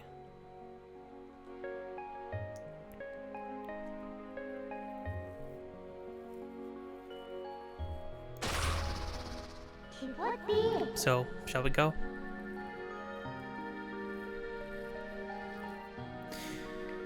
I mean, if there's anything that you probably wouldn't expect, it would be an apology from Midna. And what a climactic way to end this chapter of the adventure, right? The arena, the boss. I mean, Mulgera, I think I love this boss for all the same reasons why I love Mulgera. It's the arena, the music, the size of, like, the scale of the boss itself. It just, in both games, it elevates everything you've done up to that point. I mean, actually, you fight a lot of big bosses in Wind Waker. Actually, all the bosses you fight in Wind Waker are kind of huge.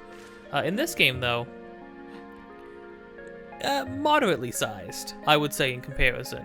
But then you get to this thing is unlike... This has got to be one of the biggest bosses in a Zelda game. It is just straight up Shadow of the Colossus, too. You have to climb its back. You have to stab its weak point. It's larger than life. It feels like how am I even supposed to approach this guy? It's great. And you're just in a giant body of water, and it has much more. It feels very much like you're in its house. He's not in yours, and you're a little bit out of your depth. Lol, I know. Unintentional joke, but like truly, it feels like you are out of your element, trying to navigate the waters, trying to fight this thing. The actual temple itself, the temple is actually fine. I didn't get, being an adult now, I didn't get turned around. I didn't get confused. So that's nice. That's good. However, I do think it feels a little archaic sometimes. It takes a little while for it to get going. Once you get the water flowing in a couple spots, it's pretty straightforward. But starting off, it's a little weird. I feel like you're constantly trying to figure out, like, or trying to remember, like, what things you can access and why you can access them, and what things you're blocking yourself off from. How do you get back to certain areas? What areas do you need to go back to in order to do certain things? It's a lot of back and forth with this one, but I guess that's just how water temples go, you know? But yeah, I also think it's remember something that I mentioned earlier is Midna, Midna needed you, and she's right. She did drag us all over the place, and she was pretty rude while she did it. I think it says a lot that here at the end of everything, your quest for her to get the Fused Shadows, she apologizes. And she actually apologizes for the first time. She apologizes for dragging you all over the place. She apologizes for what she had to put you through doing all of this stuff. Because she's with you every step of the way, watching you go through all of these trials. And in the human sections, it's all you on your own. However, she's always present with you. But I think what sets her apart from other party members is that, like, when in the wolf section, she's actively a part of the adventure. She is actively giving you information, helping you navigate the world, helping you fight. And she's always there sitting on your back, which we haven't really gotten since, because for the King of Red Lions, he's only ocean bound, so you only really see him and talk to him mainly when you're about to go sailing. And then Navi's always there. And Navi and Tattle are always there. But they kind of just help you lock onto stuff, you know? Which is, and they speak to you the whole time too. So it's been a while since we've had a party member who is always actively there, that you can always reach out to. But then also, I think the thing is that, like, Midna's actively fighting with you. She's actively navigating the world with you. Her life is being threatened with you, which is something you don't get the feeling of. There's never moments with Navi and Tattle and the King of Red Lions where I feel like they are being threatened with us. I always feel like Link is the one under duress, and they're always just sort of they're just sitting idly by, just like, oh man, I hope Link doesn't die. So, you kind of grow, you get used to Midna's presence, you know, not to mention her always buzzing you to give you some information or just poke at you a little bit. But something I said earlier in one of the other episodes that I think it's important to remember is that, like, she needs you, but also you need her. If it wasn't for her, you would still be a wolf locked up in a dungeon in Hyrule, probably starved to death at this point. She has helped you navigate the world. She has helped you come into your own and learn how to use your other forms' abilities. She helps you navigate the Twilight, which is something you couldn't do by yourself. And in doing so, she has helped you find all your friends. She helped you find Ilya. She helped you get everybody back together. She helped you get back home. She helped you lift the Twilight off of everything. Without her, none of this would be possible. So despite any frustrations or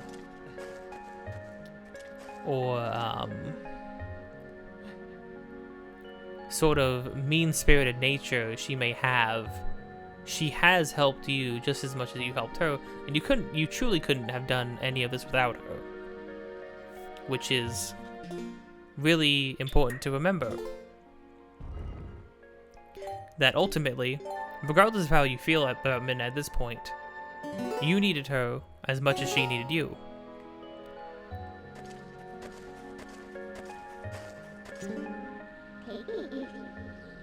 Want to go outside? Are you all done here? Yeah, you both needed each other, which is why, you probably didn't see this coming.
do something.